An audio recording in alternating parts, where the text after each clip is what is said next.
저는 저의 성격 중에서 좀 짜증을 잘 내는 성격을 고치고 싶은 마음이 많아요. 근데 짜증을 잘 낸다는 그 성격을 가만히 들여다보면 마음에 안 드는 게 많은 거죠. 내 마음에 안 드는 게 많으니까 자꾸 짜증이 나는데, 제가 실장님을 두 분을 모시고 있거든요. 그런데 이번에 모든 계약들을 치고 그 매매 계약건을 이제 전세를 또 놔야 돼요. 투자자들이 들어온 거기 때문에 전세를 놔야 되고 해서 업무가 굉장히 많은데, 어제는 한번 내가 짜증내지 않고 내 행동과 내 말을 완벽하게 한번 보면서 한번 보고 있으리라 마음 먹고 출근을 했었어요. 그런데 그렇게 하다 보니까 좀 말수도 적어지고, 그리고 좀 이렇게 명랑 친절도가 조금 떨어지는 느낌이 들더라고요. 그리고 또 그러다 보니까 매출이 안 올라오고 계약건이 낮아지고, 그래서 계속 이렇게 내가 나를 바라보고 있어야 되나? 이런 생각이 들었어요. 근데 평상시에도 바라본다는 개념으로 많이 있었는데, 어제는 정말 큰맘 먹고 정말 하루 종일 내가 나를 쳐다보리라, 내가 한번 해보리라 그러고 있다 보니까 말이 진짜 적어진 거예요. 말이 적어지니까 이제 손님들하고 대화할 때도 이제 무의식으로 대화를 해야 되는데, 계속 의식을 하면서 대화하다 보니까 좀 이렇게 수다스러운 면이 많이 빠지더라고요. 제가 말을 한번 시작하면 말 굉장히 많이 하거든요. 그래서 그 말에 집중해서 말을 하니까 그 손님 한번 이제 왔다 가면은 기가 쪽 빠지는 그런 상황이 발생하고 그래요. 근데 어제도 전세 8천짜리 손님이 들어오셨어요. 그런데 그러니까 저는 좀 행동이 빠르고 좀 조급한 편이라서, 딱 손님이 들어오면 내 머릿속에 어떤 물건이 딱 생각나면 일단 갑시다 그러고 나간 다음에 그 다음부터 또 다른 것을 무엇을 보여드릴까 계속 연구를 하면서 바로바로 딱딱딱딱 연결을 하는 스타일이에요. 근데 저희 두 분 실장님은 일하는 게 제 마음에 안 드는 거예요. 딱 오면 사람을 거의 뭐 10분에서 길게는 30분가량 앉혀놓고 다 일일이 전화해서 다 맞춰놓은 다음에 나가셔요. 그러면 저는 그 손님을 앉혀놓고 있는 그 시간이 손님한테 되게 미안하다는 생각이 드는 거예요. 저러다가 이 사무실 왜 이렇게 늦어? 하면서 확 나가버릴 수도 있거든요. 가끔 그런 때도 있어요.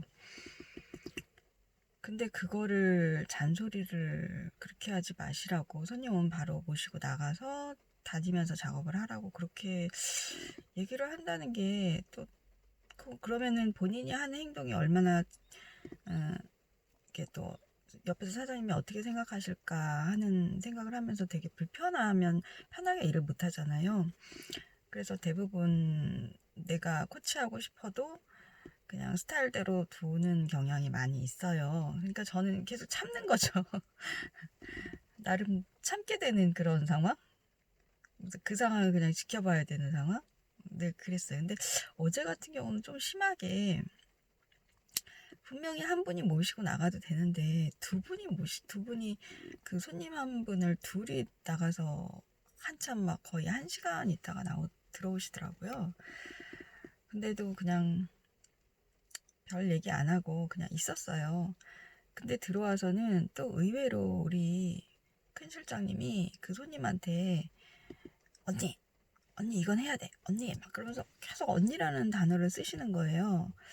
근데 우리 실장님은 평소에 그렇게 언니라는 단어를 쓰시는 분이 아니에요.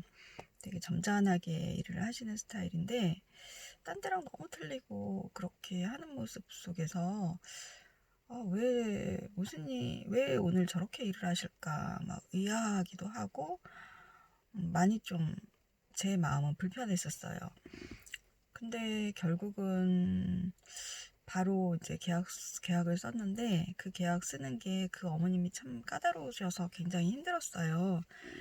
이게 매수가 있고 그 매수인과 계약을 하는데 매수인은 또 거의 지방에 있어서 저한테 위임으로 계약을 써달라고 하시고, 그리고 등기상에는 매도인이 나와 있지 않기, 그 매도인으로 되어 있기 때문에 매수인이 안 나와 있어서 매매계약서를 근거로 또 그걸 다 설명을 해야 했고, 그리고 이제 대출 직원까지 연결해서 그 직원과 통화한 모든 내용을 들려드리고 그분을 안전한 거라고 확신을 주면서 하는 과정이어서 계약 쓰게 하는 마음에서부터 쓰면서의 그 과정도 굉장히 저로서는 힘든 그런 계약이었어요. 그렇게 해서 하루가 마무리됐고 했는데 저녁에 이제 앉아서 실장님이 그런 얘기를 하시는 거예요. 저 손님은 제가 잘 아는 분이에요. 그래요. 근데 아는 분이라고 전 정말 생각도 못 했거든요. 근데 예전에 다른 데 계실 때 저분을 계약을 한 적이 있었는데 저분은 저렇게 강하게 해야지만이 되는 분이었다고. 근데 중간에 어쩐지 우리 큰 실장님이 그 손님을 모시고 가려고 하니까 그 손님이 그러시는 거예요. 아니, 이쪽 실장님이 저 계속 물건 알아봐 주시고 지금 전화하시고 하는데 왜 실장님이 나서서 저랑 같이 가려고 하셔요? 그렇게 얘기를 하는 걸 저도 들었거든요. 그래서 본인하고 움직이는 게 굉장히 불편한 상황이었을 거라고. 왜냐하면 작은 실장님이 자기 맘대로 자기 말 막 듣고 할 텐데 내가 모시고 가면 잘 안 돼. 자기 의지대로 안 되는 그런 부분이 있으니까 그렇게 얘기했던 거라고. 그렇게 저는 정말 몰랐어요. 근데 그 얘기를 그 과정을 다 듣고 나니까 아, 내가 하루 종일 내 행동 바라보고 내 말 바라보는 거 그거만 생각했지 평소에 오로지 내 맡기고 이 사무실에서 되어가는 일들을 하나님께 맡겼던 그 생각이 갑자기 나더라고요. 내가 하나님께 맡긴 것처럼 두 실장님에게 다 맡기고 내가 아무 말도 안 하고 있을 때 결론적으로 그 계약을 썼잖아요. 그 모든 상황, 언니 했던 그 상황들, 그리고 막 강하게 푸시해서 결국은 저한테 이제 계약서 쓸게까지 만들어주신 그 두 분 노력이 있었구나. 나는 그걸 믿지 못하고, 그분들의 행동과 말을 믿지 못하고, 그 머릿속에 어떤 것을 생각하고 있는지 전혀 모르고, 나 혼자 왜 저렇게 할까? 그리고 혼자 겉으로 표현만 안 하고 속으로 짜증을 내고 있었던 거예요. 그러면서 내가 하나님한테 맡겼는데 이 모든 상황 다 맡겼는데 나는 어제 매매 계약 하나도 못 했는데 결국 두 건이나 전세 계약 이렇게 연결해서 진짜 움직이지 않고 나는 사무실 안에서 계약서만 쓰는 일을 해놓고도 이 맡기는 과정, 맡긴다 말만 하고 마음 안에서는 계속 투덜거리고 있었구나. 계속 짜증내고 있었구나. 우리 두 분 실장님이 어떻게 행동을 하든 나는 또 그 모든 것들이 다 하나님의 계획 아래 내 맡겨짐 안에서 이루어지는 행동들이구나 라고 믿어야 되겠다는 생각 많이 했습니다, 어제. 그리고 제가 끌어당겼던 거 말씀 하나 드릴게요. 며칠 전에 아는 동생 집에 갔었는데 그 얘기 저번 영상에서 한 것 같네요. 한 번 더 할게요. 거실에서 얘기하다가 불편하다고 하면서 침대에 갔어요. 침대에서 얘기하자고. 침대 갔는데 베개가 너무 편하게 있는 거예요. 누웠는데 이 베개 베고 자고 싶다 이 생각이 들더라고요. 그랬는데 얼마 전에 제 생일이었거든요. 근데 생일날 우리 아들이 선물이 없는 거예요. 그래서 아들 뭐 없어? 그랬어요. 근데 그 얘기가 되게 부담이 됐었나 봐요. 그 다다음 날 선물이라고 주는데 그 똑같은 베개를 주는 거예요. 근데 그 베개가 10만 원이었대요. 그래서 우리 아들 돈 버는 아들도 아닌데 이렇게 부담되는 거 어떻게 샀냐고. 그러니까 엄마가 뭐 없냐고 하시지 않았냐고. 근데 어떻게 그 베개가 떠오르게 하시고, 우리 아들이 그 베개를 살 사람이 아니거든요. 지금 20살인데. 그리고 저희 집엔 베개가 많아요. 되게 되게 신기한 거야. 정말. 아, 내 마음 읽으시고 아들을 통해서 이 베개 또 보내주셨구나. 그리고 제가 요즘에 잠을 잠을 못 자요. 제가 잠순이거든요. 잠 진짜 많은 사람인데 새벽 4시면 깨우시고 명상하게 하시고 12시도 아까워서 그때 12시 넘어서까지 또 있고 싶게 만들고 마음을. 그래서 뭐 거의 1시에 자서 뭐 4시에 일어나고, 그러니까 3, 4시간 자고 막 이래요. 그러다 보니까 막 몸이 너무 힘든 거예요. 그리고 또 일을 할 때 완전히 집중해서 하게 되고. 그래서 며칠 영상을 못 찍었었는데, 제가 여기 지금 눈이 많이 부었어요, 이쪽 눈이. 근데 영상에는 별로 티가 안 날 텐데, 이게 저는 모기 물린 줄 알았더니 며칠째 안 없어지는 게 이게 다래끼라고 저희 실장님 그러시더라고요. 근데 이게 이제 힘들 때 이렇게 난대요. 근데 다래끼도 어떤 것도 저는 이쪽은 아무 이상이 없는데 꼭 뭐가 있거나 뭐 피곤하거나 하면 이쪽 오른쪽 눈이 아주 집중적으로 공격을 당하거든요. 되게 사람들 앞에 나서기도 지금 옆에서 보면 굉장히 많이 부었어요. 근데 화장하면서 티 안 나게 잘하게 해주세요. 그런 마음 가지면서 화장했거든요. 티 많이 안 나는 것 같아요.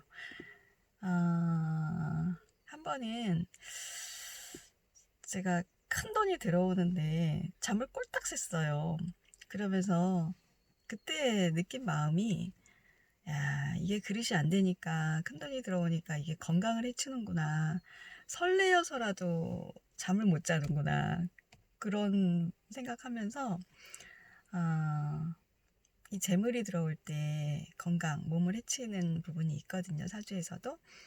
그래서 내 역량을 키워놓고, 내 그릇을 키워놓고, 내가 가진, 그러니까 그릇이라는 표현보다 예전에 김세 작가님께서 수각이라는 표현 해주셨어요. 저도 항상 수각이라는 개념으로 항상 생각을 해요.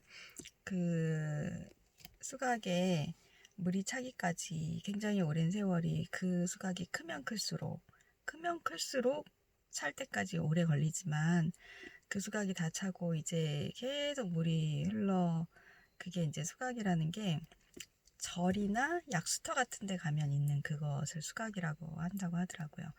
근데 그 수각의 개념으로 저는 생각하는데, 물이 계속 이제 공급되잖아요. 그리고 계속 흘러내려가고, 하지만 수각이 컸을 때 그것이 오랜 세월 동안 그 수각이 채워졌고, 그 후로는 계속 가득하게 차는 그런 상황인 것 같아요. 그런 상황을 연상하고 있어요. 근데 그 수각을 넓히는, 내 수각은 어마어마하게 큰 수각이라는 거, 이렇게 생각하고 살고 있습니다. 재물의 축복 받으시고, 마음의 풍성함 받으시고, 그 많은 재물을 가지고도 밥 한 끼 살 수 없는 그런 부자들이 제 주변에 많이 있거든요. 그 살 때 굉장히 아까워하는, 그 누리고 있는 것을 풍요롭게 누리지 못하는 그런 모습들 많이 보는데, 우리 오늘 하늘이 주신 그 많은 것들 풍요롭게 누리는 하루 됐으면 좋겠습니다. 저는 계약서 쓸 때 여기에 써주세요 라고 하면서 이렇게